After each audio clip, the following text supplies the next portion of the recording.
Samyer PH.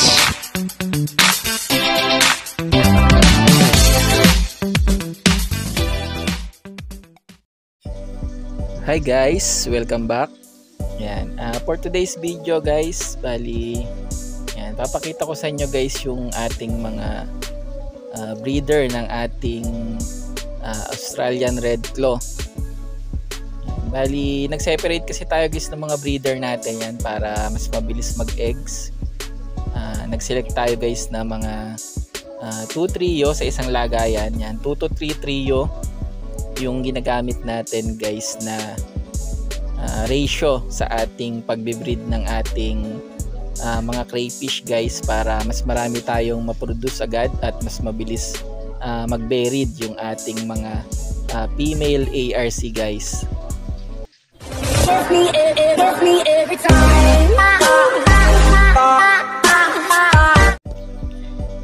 Yan, dito nga pala guys, meron tayong bagong pinagpag ng mga railings guys dito sa RepTub na to. Yan, almost 500 to 600 guys yung railings na naandito. Yan, bali 2 females na mother ARC guys yung nilagay natin ng mga railings dito. Yan, tapos dito sa isang side meron na tayong mga 2 weeks dito na railings din guys. Yan, mga almost 800 pieces naman to guys. Yan, bali tatlo yung female ARC natin na big railings dito na pinagsama-sama natin guys. Yan, kung mapapansin nyo guys, medyo brown yung tubig yan kasi dahil yan guys dun sa nilagay natin na ito yung dahon ng mangga guys. Yan, napakaganda kasi guys doon sa ating mga railings. Yan, mabilis makapagpalaki guys ng mga railings yung dahon ng mangga. Kaya do sa mga may railings dyan guys, try nyo na yung mga tuyong dahon ng mangga na ilagay sa mga railings nyo. Yan, tapos ito na yung ating mga red clarkie. Yan, medyo malalaki na. Yan, siguro mga magwa 1 month na lang guys, magbi-breed na tong ating mga red clarkie dito. Sa mga nagtatanong guys, hindi pa tayo nag-out nito. Yan, for breeding pa kasi tayo guys ng ating mga red clarkie. Yan, magpo-post tayo guys pag meron na tayong pang-out ng ating mga red clarkie. Yan, tapos dito sa isang RepTub natin guys, meron tayo ditong 3 trio. Yan, nandito yung 3 trio natin ng mga breeder. Yan, bali nag-separate kasi tayo guys ng mga breeder para mas mabilis na mag-produce ng eggs yung ating mga female. Yan, kasi may mga kanya-kanyang partner na yan sila. Yan, bali tinatandaan na lang natin guys kung saang lagayan guys yung may mga partner na mga breeders natin. Yan, itong hawak ko guys, yan halos ano na yan, 4.5 to 5 inches na breeder natin guys. Yan, sa mga nagtatanong nga pala guys kung ano ba yung ideal na size for breeding. Yan. Sa akin kasi guys, sa experience ko kasi mas mabilis mag-eggs yung 3 to 4.5 or 3 to 5 inches guys na mga crayfish. Yan, kaysa 6 inches pataas, kasi yung mga 6 inches pataas guys kalimitan medyo maiedad na yon guys, kaya hirap na sila mag-eggs ng marami guys. Yan, kaya mas best pa rin sa akin guys na ang size ng ating mga breeders is 3 to 5 inches guys. Yan, kagaya nitong hawak natin guys, ito ay magpo 4 inches na yung ating blue jeans na yon. Yan, tapos ito yung partner niya guys, ito nasa 5 inches na tong ating male na blue jeans natin dito. Tapos itong isa natin na male, yan, going to 6 inches na to. Yan, bali yan yung mga sinelect natin guys na mga jumbo natin na mga male. Meron pa tayong mas malalaki dyan guys na mga male. Nandun nga lang yung sa kabilang pond natin. Yan, sama-sama kasi sila doon. Bali nag-separate lang kasi ako guys ng mga ilang trio. Yan, ito kasi yung mga selected ko guys na mas mabibilis na mga mag-eggs. Yan, kagaya nito guys, ito nakapag-eggs na to, halos 3.2, 3.4 pa lang yung size nito. Yan, ang daming na-produce niyan guys, halos 300 na craylings yung nabuhay.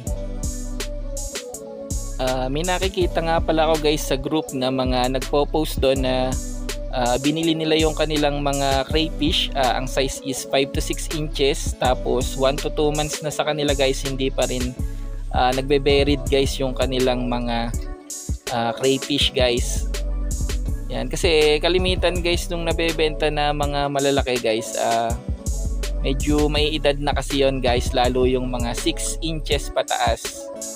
Yan, kasi hindi naman yan magre-range guys na 6 months is 6 inches pataas na agad guys, kasi every month guys halos 1 inch lang kasi talaga ang nagiging size na inilalaki ng isang ARC. Yan, kaya okay naman guys bumili ng mas malalaki, pero mas prepared ko guys na bumili kayo guys ng mga 3 to 4 inches or 3 to 5 inches guys na mga size ng crayfish kung gusto nyo is mag-breed na agad.